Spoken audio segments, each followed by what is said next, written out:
सबको जय मसीह की। Praise the Lord, hallelujah. एक बार फिर मैं प्रभु यीशु मसीह के नाम में आप सभी का हार्दिक अभिनंदन करता हूं कि परमेश्वर ने हमें फिर एक बार परमेश्वर की उपस्थिति में आने के लिए अवसर दिया कि हम प्रभु के वचन से कुछ ना कुछ बात कर सकें, कुछ ना कुछ अपनी ज़िंदगी के लिए सीख सकें। और परमेश्वर का मैं बहुत आभारी हूँ कि प्रभु जी ने हमें ये अवसर दिया कि एक बार फिर हम प्रभु के नाम की स्तुति करें और अपनी ज़िंदगी के हर एक क्षेत्र का जो आदर है वो प्रभु यीशु मसीह को ही हम न्योछावर करें, बलिदान दें, चढ़ाएं। हालेलुया। तो आइए आज एक और हम वर्ष पढ़ेंगे परमेश्वर के वचन से। तो उस वर्ष से, उस आयत से हम सीखेंगे कि ये आयत हमें क्या सिखाती है। अक्सर इस आयत को मैं इसीलिए पढ़ूंगा और मेरे पढ़ने का कारण ये है और इस आयत से बात करने का कारण ये है कि हम अक्सर संसार में रहते हैं और संसार के लोग जो ये आयत हम पढ़ेंगे प्रभु के वचन से, तो लोग क्या सोचते हैं। तो हम प्रभु के लोग हैं, तो हमें प्रभु का वचन क्या सिखाता है। हालेलुया। तो आइए हम फटाफट परमेश्वर के वचन की ओर चलेंगे, इस आयत को पढ़ेंगे। The book of Deuteronomy chapter 30 verse 19। The book of Deuteronomy chapter 30 verse 19। व्यवस्था विवरण उसका 30 अध्याय उसकी 19 आयत। व्यवस्था विवरण 30 अध्याय उसकी 19 आयत। यहाँ पे क्या लिखा हुआ है मैं पढ़ूँगा। I call heaven and earth as witnesses today against you, that I have set before you life and death, blessing and cursing. Therefore choose life, that both of you and your descendants may live. Hallelujah. प्रभु आप सबको इस वर्ष के पढ़े जाने से बहुतायत से आशीष दे। तो जैसे मैं भी संसार में रहता हूँ, भिन्न भिन्न प्रकार के लोग मुझे भी मिलते हैं, आपको भी मिलते हैं, हम सब संसार में रहते हैं। तो संसार के लोगों के मुंह से हम एक बात सुनते हैं कि स्वर्ग और नरक यहीं पे है, इस पृथ्वी पे है स्वर्ग और नरक। I absolutely right. मैं सच में इस बात के साथ सहमत हूँ और इस बात को सच में सही ठीक बताता हूँ कि स्वर्ग और नरक इस पृथ्वी पे है। तो ये जानना पड़ेगा हमें कि इस धरती पे रहते हुए स्वर्ग और नरक क्या है, इस पृथ्वी का स्वर्ग और नरक क्या है। जैसे हम इस संसार में रहते हैं, हमारे पास दो चीज़ें हैं। शरीर है, इस धरती के ऊपर रहते हैं और इस शरीर को एक एन्जॉयबल, एक आनंद करने वाली ज़िंदगी जीने के लिए हम इस संसार की वस्तुएं जैसे अच्छा घर, अच्छा काम, बिजनेस, गाड़ी, बंगला एक्सेट्रा और कई सारी चीज़ें हम इस शरीर के लिए चाहते हैं। दूसरी बात, इस शरीर में एक हमारे शरीर में एक और बहुमूल्य चीज़ है जो परमेश्वर ने हमारे अंदर में, हमारे भीतर में डाल रखी है, जिसको हम आत्मा कहते हैं, स्पिरिट। तो इन दोनों चीज़ों का अलग अलग मतलब है, शरीर और आत्मा का। शरीर जब हम पृथ्वी पर रहते हैं तो ये पृथ्वी का है, पृथ्वी के लिए हमें दिया गया है। और जो आत्मा है हमारे शरीर में, तो उसके बारे में भी हमें देखना पड़ेगा कि इस आत्मा का क्या काम है। हालेलुया। तो ये जो आयत लिखा हुआ है, I call heaven and earth as witnesses today against you. परमेश्वर कहते हैं कि आज मैं ये जो स्वर्ग और धरती, इसको भी मैं एक साक्षी, एक गवाह ठहराता हूँ आपके बीच में। ठीक है। That I have set before you life and death, कि मैंने, परमेश्वर कहते आपके आगे ज़िंदगी और मृत्यु को रखा है। ब्लेसिंग एंड कर्स, आशीष और शराब को। तो देयरफॉर चूज लाइफ, तो परमेश्वर कहते इसीलिए आप, मृत्यु से अच्छा है, शराब से अच्छा है कि ज़िंदगी लाइफ उसको आप चुनें, सेलेक्ट करें, ठीक है। उसके आप पे लिखा that both you and your descendant में लीव ताकि परमेश्वर कहते चाहे मैंने आपके आगे डेथ और लाइफ और डेथ रखी है, ब्लेसिंग और कर्स रखा है, पर मैं ये चाहता हूँ, परमेश्वर कहते कि मेरी इच्छा ये है कि आप इन चीज़ों में से आशीष को, लाइफ को, ज़िंदगी को सिलेक्ट करें, चुनें, ताकि उसका आगे आने वाले समय में आपकी ज़िंदगी में कि आप और आशीष को प्राप्त करें, महसूस करें। तो आप आने वाले समय में आपका जो डिसेंडेंट्स है, डिसेंडेंट्स मतलब आपकी आने वाली जनरेशन, आपकी पीढ़ी, आपके बच्चे, आपके पड़पोते, आपके और आने वाली पीढ़ियाँ, ठीक है, एक लंबी आयु जीवित इस धरती पे रह सके। हालेलुया।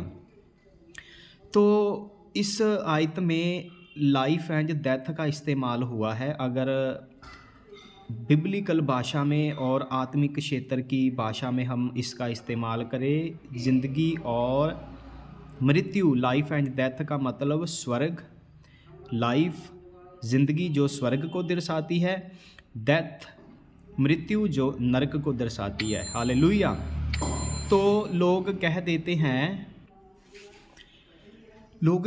हैं कि स्वर्ग और नरक इस पृथ्वी पे है, आगे किसने देखा, आगे स्वर्ग और नरक नहीं है। मेरे प्रिय भाइयों और बहनों, ये बात को ध्यान रखना। अगर मान लीजिए इस पृथ्वी के ऊपर रहते हुए मैं किसी का कत्ल करूँगा या चोरी करूँगा या किसी से मार पिटाई करूँगा, तो उसके लिए मुझे मेरे काम के हिसाब से, मेरे गलत काम के हिसाब से मुझे एक नरक सा भोगने को मिलेगा, जिसको हम कहते हैं मुझे जेल में जाना पड़ेगा, मुझे उसका जो कॉन्सिक्वेंस है, उसका जो नतीजा है गलत काम का, भुगतना पड़ेगा। तो अगर मैं ज़िंदगी में अच्छे काम करूँगा तो मेरी एक जो रेप्यूटेशन है, जैसे मैं किसी को गलत रास्ते पे नहीं चलने के लिए प्रेरित करूँगा कि भाई ये गलत रास्ता है, उसको मैं चालाकी से उस गलत रास्ते पे चलाने की कोशिश करूँगा कि ये गलत रास्ते पे चला जाए, ठीक है, या उस किसी को मिसगाइड करूँगा। तो अगर मैं ये काम नहीं करूँगा तो वो मेरे लिए एक आशीष का कारण बनती है। जैसे लोगों में मेरी एक रेप्यूटेशन बनेगी, लोग कहेंगे he is a good person, he is a nice guy, ठीक है, तो ये एक अच्छा व्यक्ति है क्योंकि ये किसी को मिसगाइड नहीं करता, किसी के साथ बुरा व्यवहार नहीं करता। तो ये बातें हो जाती हैं स्वर्ग की इस धरती के ऊपर रहते हुए। तो जो लोग कहते हैं कि स्वर्ग और नरक यहीं पे है, पृथ्वी पे, ठीक है, जैसे मैंने आपको बताया, हम किसी का साथ बुरा करेंगे तो हमारे साथ बुरा होगा इस धरती पे, दैट इज़ अ हेल, वो नरक है। अगर मैं किसी के साथ अच्छा करूँगा तो मेरे साथ भी अच्छा होगा। कभी कभी क्या होता है, हम किसी के साथ अच्छा भी करते हैं तो हमारे साथ अच्छा नहीं होता, इसीलिए क्योंकि वो दूसरे की एक कहते हैं कि उसकी एक मतलब अच्छी सोच नहीं होती कि जो किसी के साथ अच्छा, उसके साथ अच्छा भी कर दे तो मैं किसी के साथ अच्छा नहीं करने वाला, ना उसको अच्छा बोलने वाला हूँ। ऐसी क्वालिटी के लोग भी होते हैं। तो रही बात दूसरे स्वर्ग और नरक की, जो लोग कहते हैं कि इस धरती के ऊपर भी स्वर्ग और नरक है, ठीक है, मैं मानता हूँ 101% मैं मानता हूँ इस धरती के ऊपर स्वर्ग और नरक भी है। पर जिन लोगों का डाउट ये है कि आगे किसने देखा है, आगे स्वर्ग और नरक नहीं है, मेरे प्रिय भाई और बहनों, आप बहुत बड़ी गलती कर रहे हैं। बहुत बड़ी एक मतलब एक डाउट में है आप। क्यों? क्योंकि स्वयं परमेश्वर का वचन ही इस बात की साक्षी हमें देता है कि हमें परमेश्वर को क्यों मानते हैं। इसका मतलब अगर हम कहते हैं कि परमेश्वर स्वर्ग नरक इस धरती पे है तो आगे स्वर्ग नरक नहीं है, इसका मतलब परमेश्वर को इसीलिए मानते हैं कि इस धरती पे परमेश्वर हमें बच्चे दे, हमारे पास अच्छा माल धन हो, हमारे पास अच्छा हमारा कारोबार हो, हमारे पास अच्छी गाड़ी हो, अच्छा घर हो, तो इसीलिए हम परमेश्वर को मानते हैं। तो परमेश्वर को मानने का ये कारण नहीं है। परमेश्वर को मानने का ये कारण है कि परमेश्वर ने मुझे इस पृथ्वी पे भेजा, जो ज़िंदगी दी, आगे जो मेरे अंदर से जब जिसको लोग कहते हैं ना ये बंदा मर गया, तो हम कब मरते? जब हमारे अंदर से स्पिरिट निकल जाती है, ठीक है, तो तब हमारा शरीर कुछ भी नहीं करता, अकड़ जाता है, सख्त हो जाता है, ठीक है। तो फिर लोग हमें नहलाते हैं, हमें कपड़ा पहनाते हैं और फिर हमें बरी करने के लिए लेके जाते हैं या बर्न करने के लिए लेके जाते हैं, ठीक है।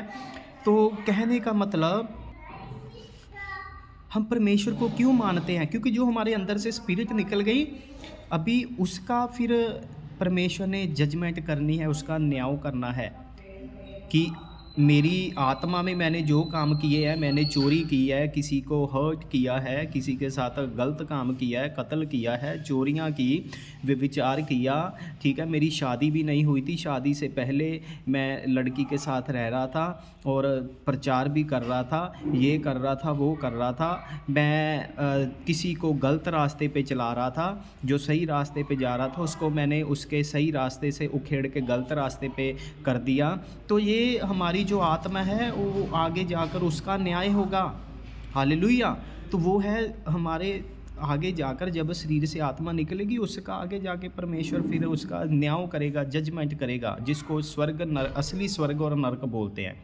तो उस स्वर्ग नरक में क्या होगा, परमेश्वर फिर देखेंगे कि मेरी आत्मा को परमेश्वर ने स्वर्ग में डालना है, मेरे जो आत्मिक काम मैंने किए उन आत्मिक कामों के हिसाब से मेरी आत्मा को परमेश्वर ने स्वर्ग में डालना है या नरक में डालना है। हालेलुया। जैसे जो आने वाला, जो रियल, जब हमारे शरीर से आत्मा निकलती है, आत्मा का स्वर्ग नरक है, उसकी एक एग्जाम्पल है इस धरती के ऊपर रहते हुए, जो हमारे शरीर में कोई ना कोई कष्ट आता है। इसीलिए हमें ये दिखाने के लिए, हमें सिखाने के लिए कि अगर इस पृथ्वी के ऊपर रहते हुए आप शरीर में कष्ट नहीं झेल सकते, कष्ट को सहन नहीं कर सकते, तो जब आत्मा अपने आप के आत्मा के ऊपर नरक का कष्ट आएगा तो उसको आप कैसे सहन पाओगे। तो इस धरती पे रहते हुए, जो जिसको लोग धरती के ऊपर रहते हुए स्वर्ग नरक यहीं पे है, धरती पे है बोलते हैं, वो एक आने वाला जो हमारी आत्मा को परमेश्वर ने स्वर्ग में डालना है या नरक में डालना है हमारे कामों के हिसाब से, तो इस धरती के ऊपर एक हमारे लिए वो ट्रायल है। Hallelujah, hallelujah. वो एक एग्जाम्पल है कि ये धरती का स्वर्ग नरक हमसे सहन नहीं हो सकता, हमारे बच्चे आज्ञाकार नहीं है, हमें लोग अच्छा नहीं समझते, हमें हर कहीं से मार पड़ रही है, ये हो रहा है, वो हो रहा है। तो ये एक आने जो हमारी आत्मा का स्वर्ग नरक है, उसकी एक एग्जाम्पल है कि हमसे ये बियर नहीं हो रहा है, ये सहन नहीं कर पा रहे धरती का स्वर्ग नरक। तो आने वाला जो हमारी आत्मा का स्वर्ग नरक, वो हम कैसे, जो नरक में हम चले गए तो वो कैसे सहन पाएंगे। हालेलुया। तो ये वचन था परमेश्वर का। परमेश्वर भी हमें यही बताते हैं, साक्षी देते अपने वचन के द्वारा, कि मैं ये कहता हूँ कि मैंने आपके आगे लाइफ एंड डेथ रख दी है, ब्लेसिंग एंड कर्स रख दी है, पर मेरी इच्छा, परमेश्वर कहते यही है कि आप आशीष को, लाइफ को सिलेक्ट करें। Hallelujah, hallelujah. तो इस वचन के द्वारा परमेश्वर आपको आशीष दे। मुझे आशा है कि जिन लोगों का ये डाउट था स्वर्ग नरक इस धरती पे है, वो समझ चुके होंगे धरती का स्वर्ग नरक क्या है और जो आत्मा का स्वर्ग नरक है वो क्या है। Hallelujah, hallelujah. तो इस छोटे वचन के द्वारा परमेश्वर आप सबको बरकत दे। जय मसीह की। कल संडे है, सबने चर्च में जाना है, प्रभु का धन्यवाद करना है, ताकि प्रभु आप सबको आशीष दे। सबको जय मसीह की, जय मसीह की।